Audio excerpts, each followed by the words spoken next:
being here. We are here today to discuss Senate File 2323, which is the Teacher Protection Bill.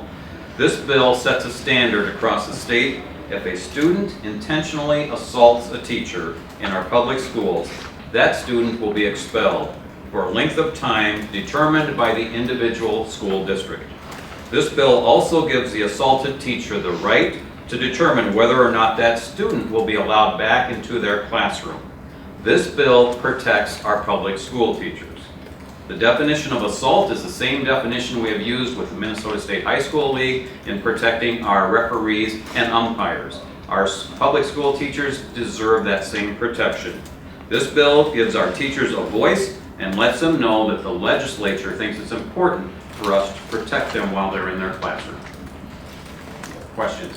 I decided because of a few things. I've had teachers in my district talk about it. I had a teacher from the Metro tell me that she was punched in the face by a student and she said nothing was done about it.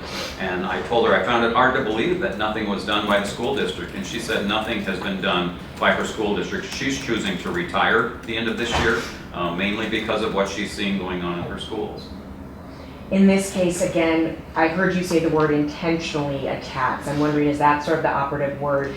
Is there a gray area where a student could argue, this was an accident, I did not intend to attack the teacher? Well, the reason it says intentional is because if someone bumps into a teacher or they go up and, pat them on the back because, they're wanting to celebrate something, that's not intentional assault. This bill deals specifically with the language of assault from the Minnesota State High School League definition, that it has to be willful and intentional on the part of the student.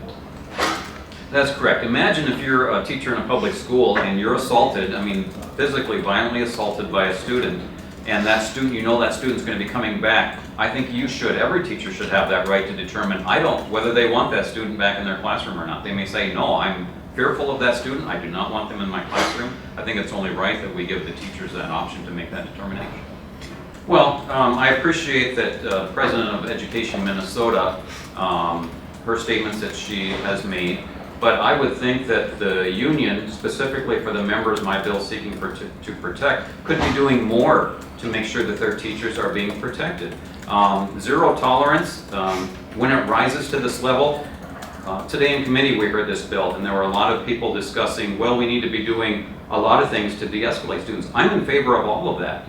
But once it reaches this level of where a teacher has been physically assaulted, we need to set a standard for that, and that's what my bill does. I would think that Education Minnesota would be more supportive of their membership in that. Unfortunately, they're not. They have their reasons for that. But if I were a member of Education Minnesota, I would be disappointed that my union, who I'm paying dues to, isn't supportive of a bill that specifically protects their own membership. I talked to some teachers who either I had talked to via phone or in person or emails, and they were all afraid of reprisals that would come to them if they were to come. Some said, I'm teaching.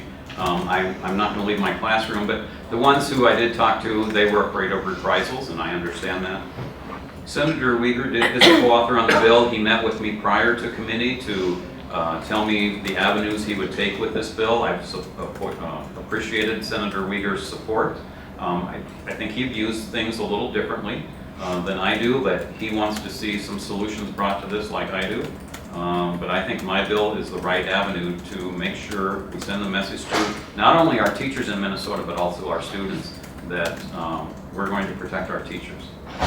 Well, the next step in the Senate will be if Senator Weger chooses to include it in his education policy omnibus bill. Is that going to happen? I'm doubtful that it's going to happen. I'm hopeful that it will.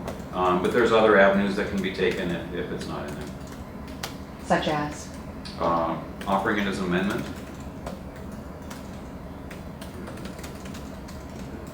Thank you.